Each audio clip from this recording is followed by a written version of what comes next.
Hi everybody, it's Mrs. Dunn. This is part 2 of the complex numbers screencast series. And in this screencast, we're going to focus on multiplying and dividing complex numbers and finding the powers of I. Okay, so the first thing we're going to do is talk about multiplication. So what I want you to think about is multiplying and simplifying these two expressions. So the first problem is the square root of negative 16 times the square root of negative 25.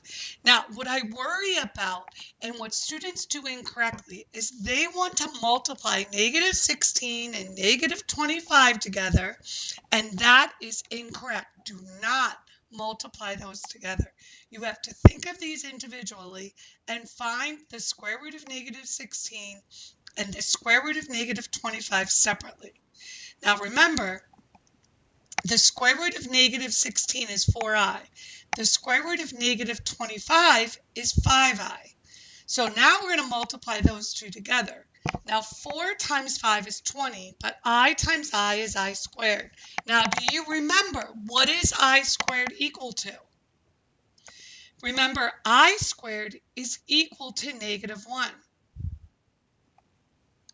So that's why 20i squared is equal to negative 20. All right, now look at the one on the right. So the square root of negative 2 times the square root of negative 5. Simplifying those each by themselves, the square root of negative 2 is I times the square root of 2. And the square root of negative 5 is I times the square root of 5. So that's I squared times the square root of 10. And I squared, remember, is equal to negative 1. So the square root of negative 2 times the square root of negative 5 is negative square root of 10. All right, one last example with multiplication. You want to multiply and simplify 3 plus 2i times 4 minus 5i. I'd like you to pause the screencast and try that yourself. Remember to use FOIL. FOIL, remember first, outer, inner, last. That's what we use when we're multiplying binomials. So the first terms is 12. 3 times 4 is 12. Outer, 3 times negative 5i is negative 15i. Inner is 8i. And last is negative 10i squared. I times I is I squared. Now we're going to simplify that. Now I squared, remember, is equal to negative 1. And so negative 10 times negative 1 is a positive 10. See, that's why this sign changed when I got rid of I squared. Now, just like before, with adding and subtracting, combine like terms. And so your answer should have been 12 plus 10, which is 22, minus 7i, negative 15i plus 8i. Notice how I always write my answer in that a plus bi form, in that standard form for a complex number. Real number first, imaginary number second. All right, the next thing we're going to do is start to talk about division. But before we begin the discussion of division, we need to talk about something called the complex conjugate. So the complex conjugate, if we have a complex number like a plus bi, its conjugate is a minus bi. Notice the real number part doesn't have an opposite sign, but the imaginary part does. So look at some of these examples. Negative 3 plus 4i is a complex number, and its conjugate is negative 3 minus 4i. This should say minus. I'm going to pause the screencast and fix that. Okay, so I fixed it. Hopefully everybody sees. The conjugate of negative 3 plus 4i is negative 3 minus 4i. And the conjugate of 5 minus 2i is 5 plus 2i. And the conjugate of 6i is negative 6i. Okay, now, remember what a complex conjugate is. The next thing we need to do is divide two complex numbers. And to divide two complex numbers, we have to multiply both the numerator and the denominator, that means the top and the bottom, by the conjugate of the denominator. Well, the denominator is 1 plus 6i. And what's the conjugate of 1 plus 6i? It's 1 minus 6i. So we're going to multiply that on both the top and the bottom. So I did this in steps for you. So first I'm multiplying 3 minus 4i times 1 minus 6i using FOIL. First, outer, inner, last. Now I'm going to do the same thing on the denominator. First, outer, inner, last. So what I'm going to do on the next screen is simplify this. So remember I squared is equal to -1. So this is going to be a -24. And I'm going to combine like terms with this -18i and -4i. I'll do that on both the top and the bottom. So make sure you understand how I got from this step to this step.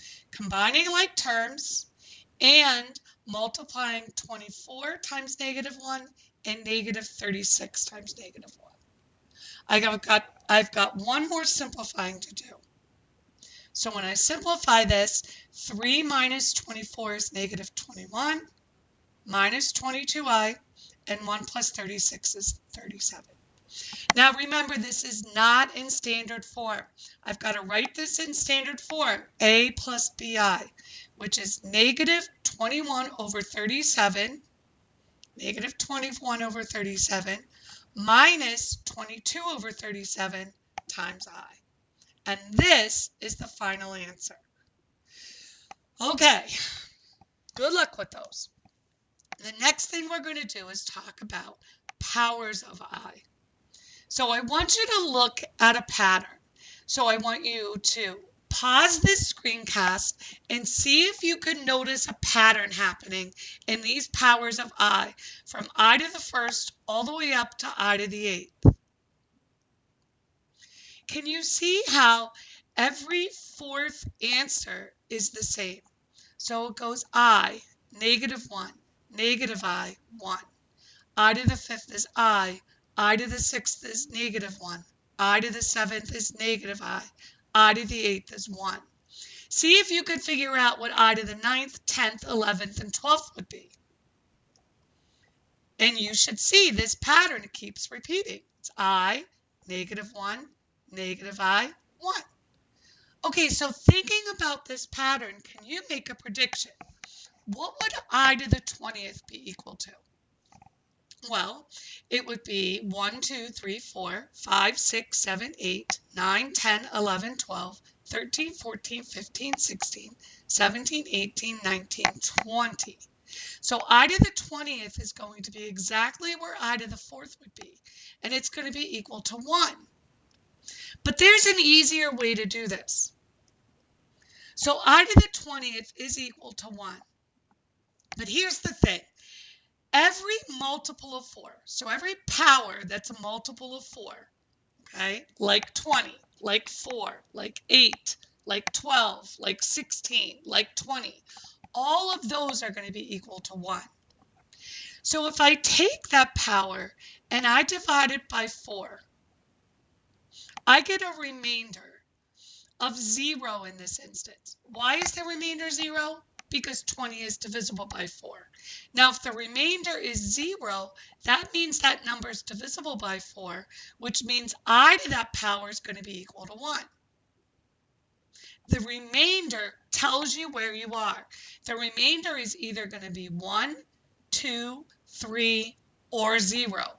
If the number is divisible by 4, the remainder will be 0. Okay, so using that idea, make a prediction, find out where I to the 45th would be.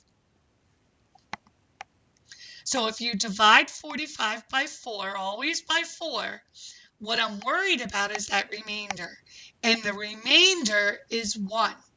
If the remainder is 1, we're in the first spot. It's the same as I to the first. So I to the 45th is equal to I. Kind of catching on? Try one more. What about I to the 54th? Divide 54 by 4. and figure out what the remainder is. The remainder tells you where you are. So did you get a remainder of 2? If the remainder is 2, we're in the second spot, and so I to the 54th is equal to -1. Okay, that's it for the second screencast. One more to go. And you're going to want to watch that third screencast because I'm going to show you how to do all of this on your calculator.